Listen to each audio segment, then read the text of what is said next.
Students, how are you? This is lecture number 10। Video start करने से पहले video को लाइक करें, सब्सक्राइब करें, शेयर करें, बेल आइकॉन पर टच करें ताकि इससे ऑनवर्ड रिलेटेड वीडियोस आपको इजीली पहुंच सकें। रिसेंटली लेक्चर में हमने पास्ट परफेक्ट टेंस को डिस्कस किया था एंड आज के लेक्चर में हम past perfect continuous tense discuss करेंगे जो कि पास्ट टेंस का लास्ट लेक्चर है। फिर हमने फ्यूचर के 4 टेंस पढ़ने हैं बस, यानी पास्ट टेंस भी पास्ट टेंस का लास्ट लेक्चर है, पास्ट परफेक्ट कॉन्टिन्यूअस टेंस। बहुत इजी है, इसमें भी 3 बातें आपने जहन में रखनी है। आइडेंटिटी जहन में रखनी है, हेल्पिंग वर्ब जहन में रखना है एंड फॉर्म ऑफ वर्ब जहन में रखना है। आइडेंटिटी की अगर बात करें तो आइडेंटिटी मैंने आपको प्रेजेंट परफेक्ट कॉन्टिन्यूअस जब पढ़ाया था तो प्रेजेंट परफेक्ट कॉन्टिन्यूअस में मैंने एक बात आपको बताई थी कि ये इस तरह के टेंस होते हैं जिनकी निशानी यानी जिसमें टाइम मेंशन होता है या कोई टाइम बताया गया, या सुबह जैसे शाम या कोई इवनिंग या प्रॉपर कोई टाइम मेंशन होता है तो इनकी निशानी टाइम इनकी निशानी में टाइम मेंशन होगा या उसके साथ लगेगा रहा, था, रही थी, रहे थे वगैरह।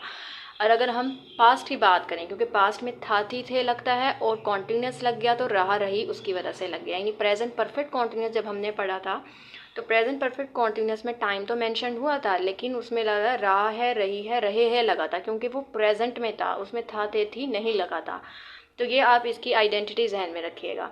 अगर हम इसकी बात करें, हेल्पिंग वर्ब की बात करें तो इसमें हेल्पिंग वर्ब यूज़ होता है हैड बीन, यानी पास्ट परफेक्ट जो हमने पढ़ा तो उसमें हैड लगा और जो पास्ट परफेक्ट कॉन्टिन्यूस पढ़ रहे हैं उसमें हैड बीन लग जाएगा, यानी हैड के साथ बीन लगा देंगे हम, ठीक है ना। और हमने जो प्रेजेंट परफेक्ट कॉन्टिन्यूस पढ़ा था उसमें हैज़ और हैव पढ़ा था और यहाँ हम क्या पढ़ रहे हैं, हैड बीन पढ़ रहे हैं।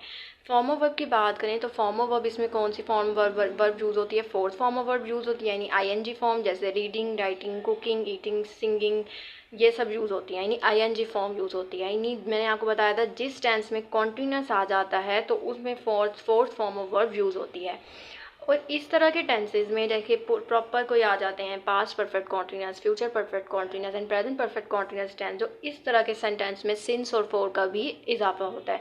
यानी सिंस का मैंने आपको यूज़ बताया हुआ है कि सिंस यूज़ होता है पॉइंट ऑफ टाइम, जब एक प्रॉपर टाइम मेंशन होगा, proper time, point of time, जैसे कि फ्राइडे, जून एक्सेट्रा। या अगर हम बात करें फोर की कि फोर कहाँ यूज़ होता है तो फोर यूज़ होता है period of time, e g. Few days आ गया, चंद दिन आ गया, मतलब प्रॉपर टाइम नहीं मेंशन हुआ हुआ।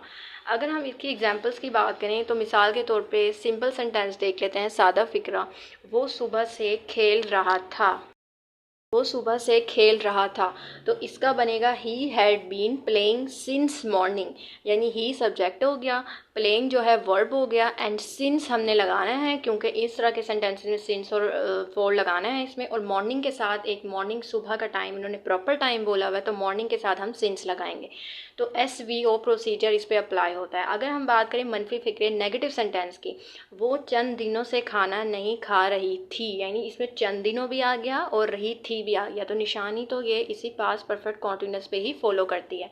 तो इसका सेंटेंस बनेगा she had not been eating for few days, यानी शी सब्जेक्ट आ गया और हमने हैड बीन क्यों नहीं लगाया, क्योंकि ये सुटेबल नहीं है। हैड के बाद हम पहले नॉट लगाएंगे, नॉट के बाद हमने बीन लगाना है, यानी शी सब्जेक्ट हो गया, had helping verb, not an हो गया, SHN, और बाकी sentence eating for few days question mark. और फ्यू डेज़ के लिए हम क्या लगाएंगे, फॉर लगाएंगे, सिंस नहीं लगाएंगे क्योंकि चंद दिन है। अगर हम बात करें सवालिया फिक्रा इंट्रोगेटिव सेंटेंस की, क्या लड़के सुबह से मैच खेल रहे थे, तो इसका लगेगा had been he playing the match, been he playing the match since morning, यानी हेल्पिंग वर्ब लग गया, हैड बीन पहले आ गया, he subject, playing the match since morning, morning के साथ हमने सिंस लगाना है। अगर हम बात करें W फैमिली की, वो चंद दिनों से खाना क्यों खा रही थी, तो इसमें हमारे पास W जो है Y पहले आ जाएगा, Y had been helping verb, Y had been she eating the food for few days, तो ये भी इस पर प्रोसीजर अप्लाई होता है। आई होप सो आपको वीडियो पसंद आई होगी। इस वीडियो को लाइक करें, सब्सक्राइब करें, शेयर करें, बेल आइकन पर टच करें ताकि इससे रिलेटेड वीडियोज़ आप तक ईजिली पहुँच सकें। आज हमारा ये पास्ट टेंस यहाँ तक एंड होता है। Thank you.